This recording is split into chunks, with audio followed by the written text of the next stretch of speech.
Why do we only say Merry for Christmas? For well wishes on all occasions, from general holidays like Halloween and Valentine's Day to personal milestones like anniversaries and birthdays, English speakers are happy to let happy do the heavy lifting. But for some reason we've decided that Christmas deserves its own bespoke greeting.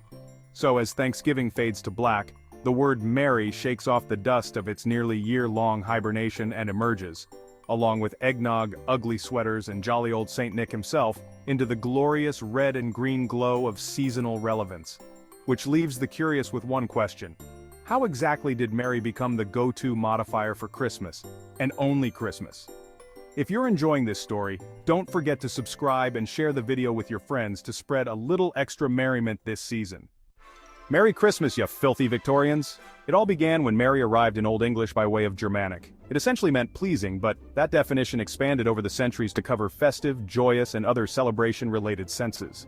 The earliest known reference to Merry Christmas dates back to 1534, in a letter from John Fisher, Bishop of Rochester, to Henry VIII's chief minister Thomas Cromwell.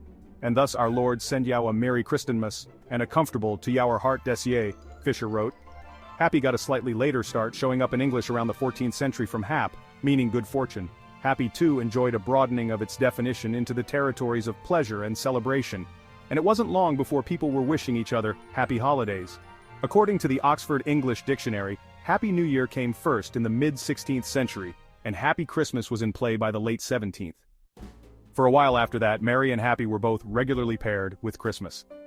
It wasn't until the Victorian era that merry pulled ahead in the rankings thanks to some seminal Yuletide content.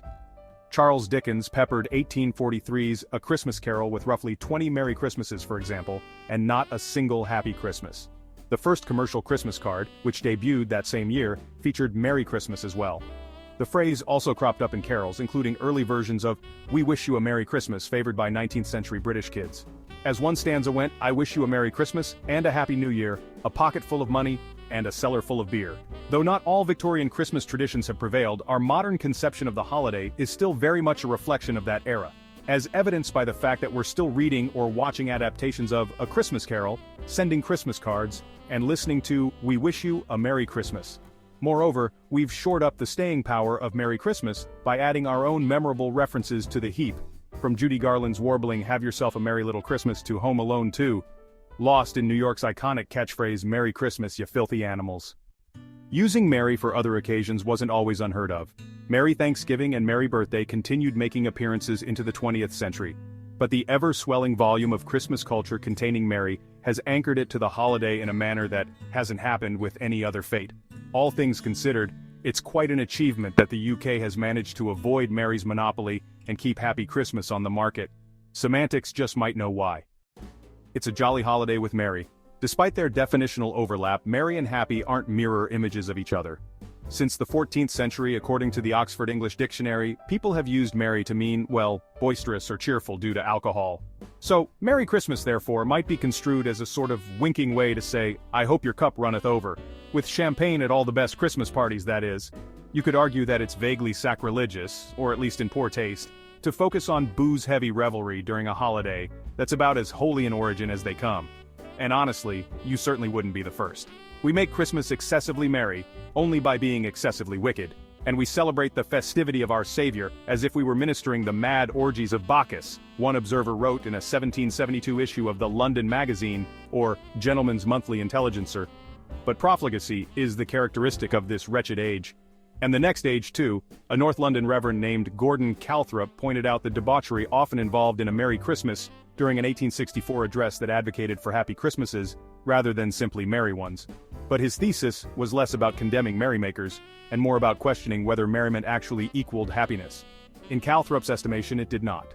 The boisterous gaiety which many put on is oftentimes only a mask. It covers a sad, sad face, he said, and if a man tries to reassure me or to persuade himself by extravagant demonstrations of delight that he is exceedingly happy, I always feel disposed to take the liberty to doubt the statement. True happiness is not a noisy and boisterous but a quiet thing. You can write it off as a personal hot take that true happiness is never expressed noisily. But you know, Calthrop's opinion does actually jibe with the connotations of the words merry and happy. The former is typically characterized by some energetic and short-lived expression of cheer-laughing, singing, dancing, clinking beer steins, and so on. Happy, meanwhile, often implies a deeper-seated and less fleeting kind of contentment, not to mention its original sense regarding good fortune. This distinction could shed some light on why people started wishing each other a Merry Christmas and a Happy New Year, as if to say, I hope you have a really fun Christmas. And then after that, I hope the new year brings you lasting pleasure and prosperity. 1. Happy Royal Family. Calthrop wasn't the only 19th century Christian who found something lacking in a really fun Christmas.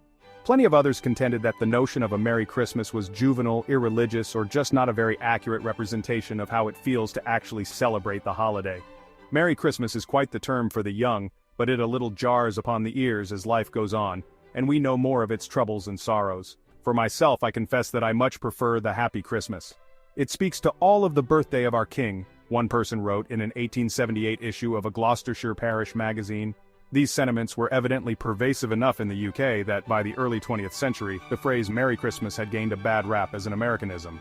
I send you of course the greetings of the season, Merry Christmas, a foolish American wish, and a Happy New Year, someone wrote to the editors of the Catholic Fortnightly Review in 1909.